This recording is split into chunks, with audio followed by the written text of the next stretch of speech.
আসসালামু আলাইকুম। Driver powder বিডির ভালো ড্রাইভার ভালো মালিক সিরিজের ৫৪তম পর্বে আজকে কথা বলবো একজন পেশাদার ড্রাইভারের আচরণ কেমন হওয়া উচিত। তো ড্রাইভিং পেশায় যে শুধুমাত্র গাড়ি চালানো জানলেই হয় তা কিন্তু নয়, বরং একজন ভালো ড্রাইভারের পরিচয় পাওয়া যায় তার পেশাদার আচরণে। অনেক সময় দেখা যায় যে দক্ষ ড্রাইভার হওয়ার পরও শুধুমাত্র আচরণের কারণে অনেক সুযোগ হারান। তাই একজন পেশাদার ড্রাইভারের আচরণ কেমন হওয়া উচিত এই ব্যাপারে কিছু জিনিস আমরা বলার চেষ্টা করছি। প্রথমত হলো ভদ্রতা এবং সম্মান বজায় রাখা। তো মালিক এবং যাত্রীকে সম্মান করা, ভদ্রভাবে কথা বলা, অপ্রয়োজনীয় কথা না বলা, এগুলো প্রথমেই কিন্তু নজরে আসে।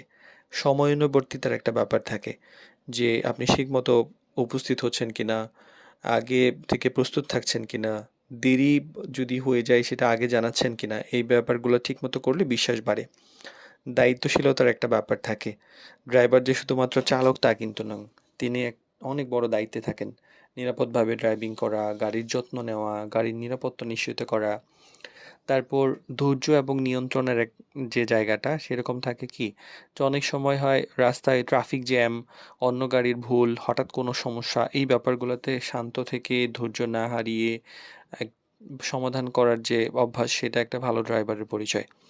গোপনীয়তা বজায় রাখার একটা ব্যাপার থাকে যে মালিক এবং পরিবারের অনেক সময় অনেক ব্যক্তিগত বিষয় ড্রাইভারের সামনে আসে, এগুলো নিয়ে বাইরে